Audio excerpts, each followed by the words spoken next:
Jangan lupa subscribe YouTube channel Metro TV News dan jangan lupa nyalakan notifikasinya. Pemirsa, Mahkamah Agung diminta merevisi peraturan terkait sidang online. Desakan tersebut muncul setelah Hakim Pengadilan Jakarta Timur mengabulkan permohonan Rizik Syihab untuk menjalankan sidang secara offline.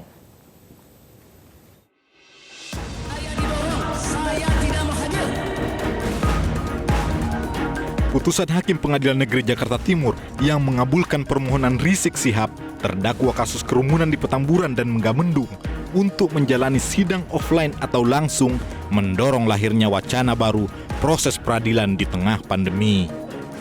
Komisi 3 DPR RI mengusulkan agar sidang yang berlangsung online untuk mencegah penyebaran COVID-19 ditinjau kembali, bahkan bila perlu direvisi. Sidang online yang merupakan aturan Mahkamah Agung bernomor 4 tahun 2020 tersebut dinilai tak harus diterapkan secara menyeluruh di seluruh persidangan, tapi bisa berdasarkan zona COVID-19. Harus diakui bahwa sidang online itu banyak kekurangannya. Hakimnya juga susah untuk bisa menggali dan menemukan kebenaran material. Mestinya Mahkamah Agung ya itu meninjau kembali, merevisi perma ya agar disesuaikan persidangan itu dengan status pandemi Covid di masing-masing daerah di mana ada pengadilan. Katakanlah kalau di daerah itu sudah zona hijau atau zona orange, bukan lagi zona merah, maka ya tidak perlu. Pada Selasa lalu, sidang pembacaan eksepsi Rizik Syihab akhirnya ditunda hingga Jumat 26 Maret 2021. Penundaan dilakukan setelah Rizik lagi-lagi menolak pembacaan nota keberatan secara online. Majelis Hakim PN Jakarta Timur lantas menyatakan permohonan Rizik untuk menjalani persidangan secara offline dikabulkan. Majelis Hakim dalam hal ini majelis hakimnya Pak Suparman Nyompa dan anggotanya setelah bermusyawarah mereka mengabulkan permohonan tersebut, di mana di dalam penetapannya bahwa terdakwa akan dihadirkan di persidangan. Dan pemirsa, untuk membahas polemik model sidang offline atau online bagi Rizik Syihab, kami akan mengulasnya dengan mantan hakim sekaligus pengamat hukum Asep Iwan Iryawan. Bung Iwan, selamat pagi. Selamat pagi, Mbak Yohana. Apa kabar? Baik-baik. Iya, baik. Terima kasih ya Kang Iwan sudah bergabung bersama kami lagi. Dan jika kita mengikuti drama jalannya persidangan sebelumnya, Kang Iwan, mulai dari kuasa hukum menolak sidang online, berteriak dan ricuh, sampai jurus diam dan juga walk out, sejauh mana sebenarnya rangkaian drama dan juga kejadian ini berdampak pada keputusan hakim untuk sidang offline? Ya, pertama, hakim itu harus imparsial, independen, bebas, dan tidak memihak. Itu yang pertama. Yang kedua ada ajas audi et altera partem. Hakim harus mendengar kedua belah pihak. Intinya hakim harus konsisten ketika telah mendengar kedua belah pihak. Satu itu ya, itu perilaku hakim. Nah, beracara di sidang itu ada kuhab ya. Terdakwa memang harus dihadirkan. Tapi dalam situasi-situasi tertentu seperti pandemi, Mahkamah Agung mengeluarkan namanya perma ya tentang bagaimana sidang online. Tapi di situ dapat. Nah, artinya apa? Ketika hakim di awal telah menentukan sidangnya online, harusnya hakim konsisten. Tapi mungkin lihat perkembangan dan mendengar kedua belah pihak, hakim melihat pertimbangan tersendiri, punya strategi sendiri, ya seolah-olah kan masyarakat melihat hakimnya nggak konsisten, hakimnya ya goyah lah gitulah, independensinya, imparsialnya terganggu karena desakan-desakan kelompok-kelompok tertentu atau pihak tertentu. Tapi saya pikir hakim yang memimpin persidangan dia akan lebih tahu dan mungkin juga ajas peradilan sederhana. Nah, dan cepat, lihat percepatan penyelesaian perkara, maka dia disidangkan berubah dari online ke offline. Tapi dengan ada klausul kan, ada exception. Mereka terdakwa dan penasihat hukum menjamin kalau terjadi kerumunan, maka sidang akan beralih lagi kepada online kembali.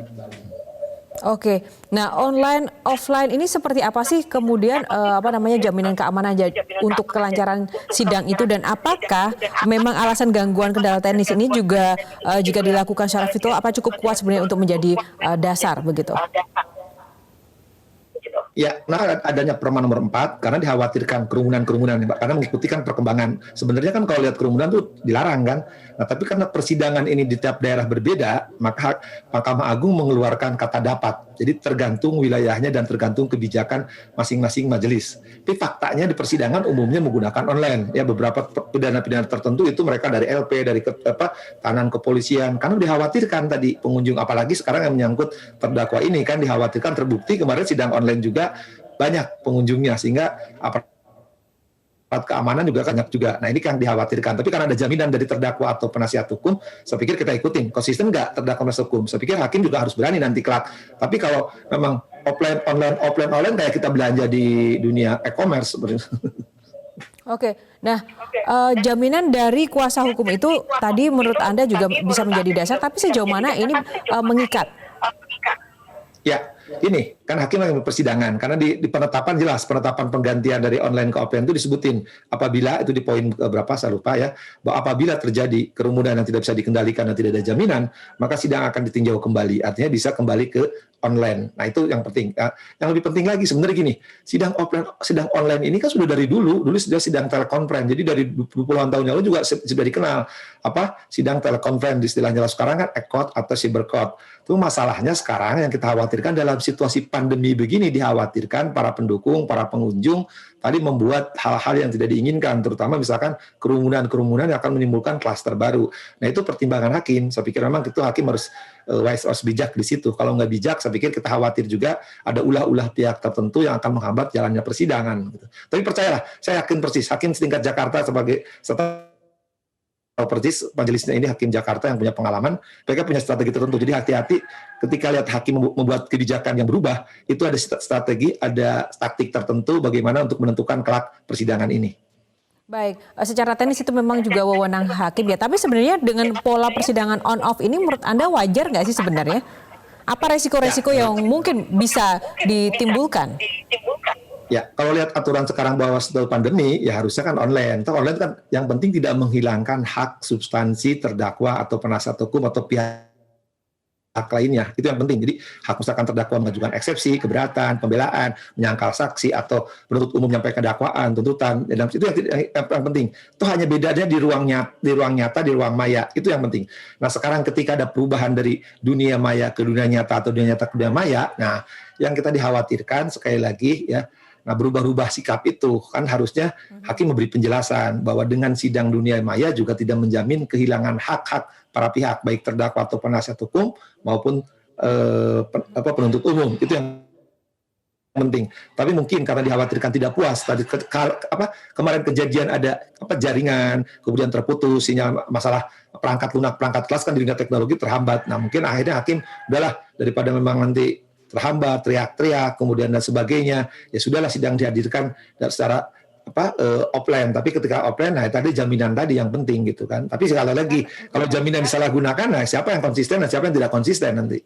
Iya, karena kan fenomena seperti ini kan baru benar-benar mencuat dan juga hits karena masalah Rizik Syihab ini. Bagaimana kemudian nanti ini bisa menjadi presiden bagi kasus-kasus lain di luar sana, ini juga akan meminta perlakuan yang sama. Nah, seperti apa mengantisipasinya ini, Bung Iwan?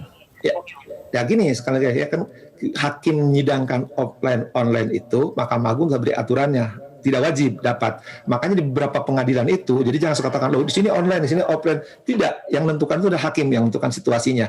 Nah kenapa kemarin online? Mungkin ketua majelisnya atau majelisnya melihat sidang perkara terdakwa ini ya banyak pengunjungnya, banyak pendukungnya, yang dikhawatirkan kerumunan. Dan itu terbukti kan kemarin kerumunan itu banyak. Nah itu yang terjadi.